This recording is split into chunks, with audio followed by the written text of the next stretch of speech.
So, could you tell me just what was sleep like for you guys before? Like, what was your story before? It was very painful. Basically, um, we we never really went through consistently tried to follow through with like any sort of a sleep training thing. Mainly because like a lot of people around us were telling us to try to just do cry it out, just put them in a room, lock the door, come back the next day, it'll be fine, they'll figure it out, they'll learn. And that felt really not right to me. And and so but we would attempt it, and each time it just felt just not right, so we would just stop it like prematurely. And you know it just kind of went on and on to where they couldn't sleep in the same room together because they couldn't sleep. They would wake each other up constantly, and then it was just complete chaos. So we basically kind of maneuvered into this like not very great solution where we each took a baby and just took them into a separate room and basically like slept that way because it was the only way that either of us, any of us, could get any sleep. And and we were co-sleeping with one with each baby, and even then it was like hard to get asleep, you know, because they would still they were sleeping mostly through the night, but also waking up, and then we would wake up.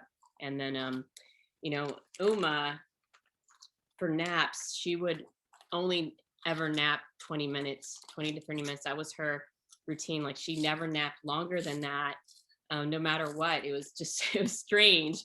But like, yeah, consistently 20 to 30 minutes and then done. And he would maybe do an hour. And that was his nap pattern. And they struggled. It was, he had to be held and rocked to sleep, both at night and for the nap. And she had to be, someone had to be with her to get her to sleep. And she would, her process at night to go to sleep would be, she would take an hour or so, and just like rolling around and like fighting sleep. And Misty, who's like struggling with postpartum, like that started it started just coming to like a head, where it was like we're completely and desperate. And that's actually how we found Mattel, because like Misty had like a breakdown really, and it was like, I can't do this anymore. Like we should have you know forced them to like cry it out like way back then. And I was like, and now they're 15 months old. And I think like for me too, we went through fertility treatments for several years, and we went through several miscarriages. We went through a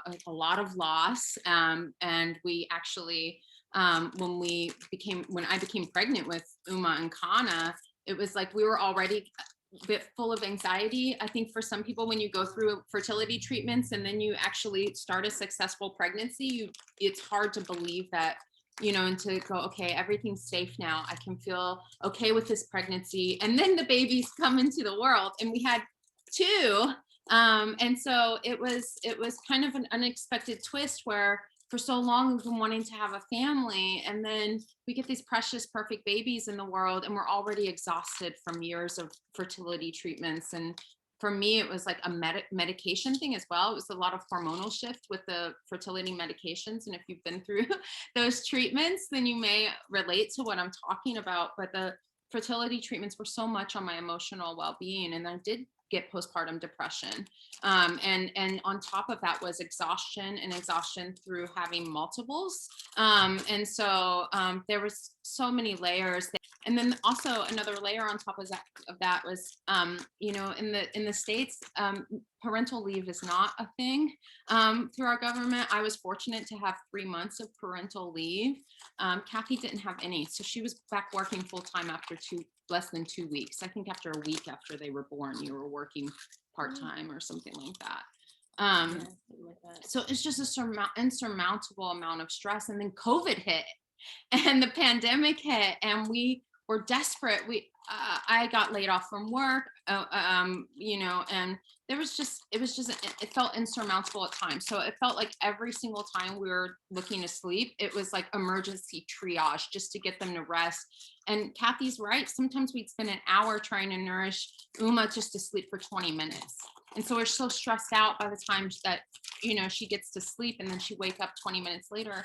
And one thing I realized when I had that breaking point, to be honest, and I hate to say it in such a public way, but maybe other parents will relate, but I felt upset with my child.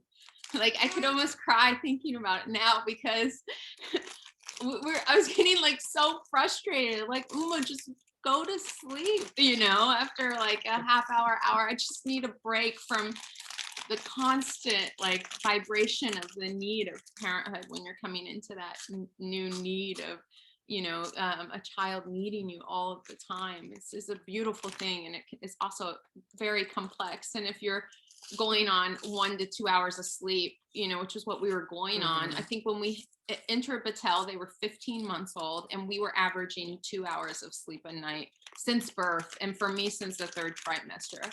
So I was unbelievably unexhausted. I couldn't handle relationships. I was seeing a therapist, you know, which is very good, to get support, but everything to get support outside of sleep, because I thought sleep was not going to be an option for me anymore. And I thought, oh, we went over the curve with them.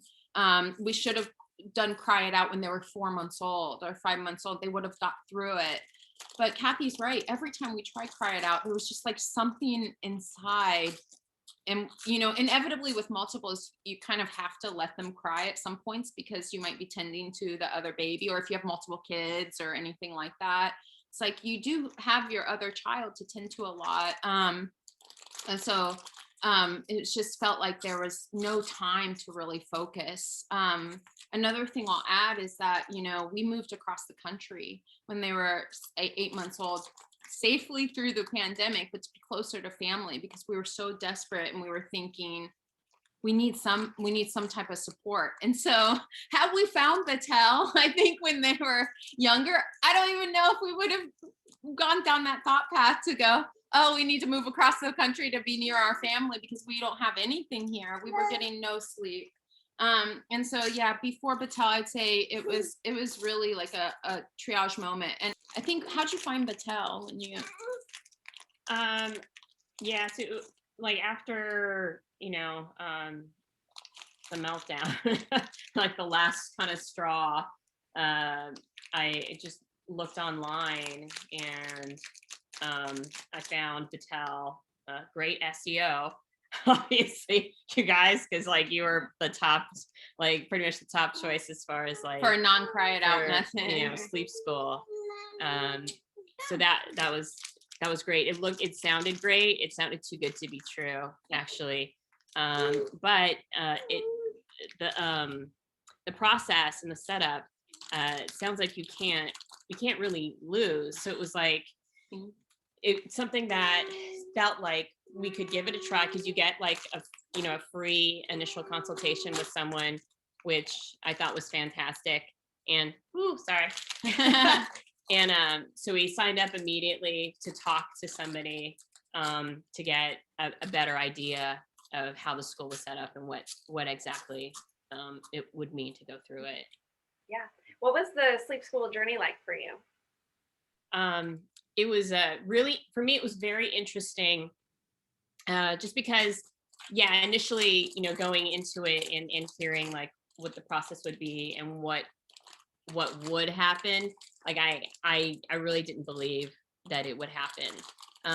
No, we were like, we're gonna get our money back. It says that you can get your money back, so we have nothing to lose. This is fine, because they're going to be paying us in the end, because there's no way this is going to and work. I definitely felt like I felt, you know, but I also felt like we're kind of like at our end of like we were backs against the wall sort of a thing.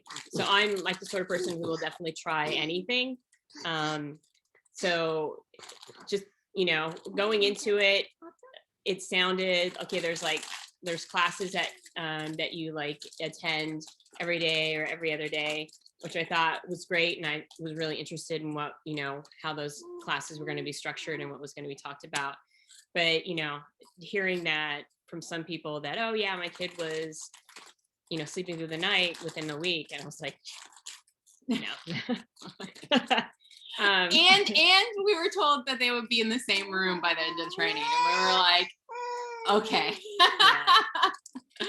We see you, Miss Megan. I definitely started in a very skeptical way. Like I was questioning a lot of things, just kind of in the back of my head, but also I am a pretty open person as far as like, let's see where this leads. Let's see where it goes. And then, as things like, progress, you definitely see like small changes occurring in your child, like on a daily basis. Yeah. So, I mean, that was amazing, really, to see the transformation in the twins was amazing. And literally within a week, they were sleeping through the night, like in the same room. In the same room. And I will say, I will add that like one thing, going back to like the fact that I had postpartum depression and also went through, we went through fertility treatments. It's like, all I needed was a 24-hour team of people that would respond to my text, because I realized that like I was also using the app as a way to share. Yeah, for Misty, that I think that was probably one of the most important components of the sleep school, because she was able to get a lot of positive reinforcement and stuff that I was completely burned out on doing, as far as like even support, because it was like I need someone to support me, like supporting me, but like knowing that you guys were there, and like because she really responded to that and really craved it and needed it and got that from Batelle. Yeah, that support where it would be, it didn't matter, and constantly I would be told back in the chat, oh, it's okay, you can keep messaging us, we're here for you, and it was like a reiteration. And by the second week I was like, so when I was 5, this happened. I was like telling stories. Really. But it was like, it was so nourishing that at first, when we first signed up for the course, you're like, what are you going to get for this amount of money? For some people, it's a big investment. And for us with twins, it was a big investment. And it's just such a good value. Yeah, definitely. And it was like for the experience of sleep school to have like, that response effort in that visual way, through the video, through the ring, and then also through that chat ability. And then we even have backup for the chat when the chat wasn't working, and so there was response. You guys are very responsive, and addressed issues right away. So it was like not only like sleep school for the twins, but it was like therapy for parents at the same time, which was definitely like well worth the money. Yeah. It was like the first few nights of sleep school, that I think a lot of parents go in and they go, oh, I'm enrolling my kids into sleep school, but you're not. You're actually enrolling the parents or the adult or the caregiver in sleep school to learn how to support their child to sleep or to choose sleep or even quiet play in their own beds and to feel safe. And so I think coming into that journey, the first few nights were super rough, like beyond, because we were also working and trying, so it was like, oh, we're actually really enrolled in this class. It is intensive. It's actually a school.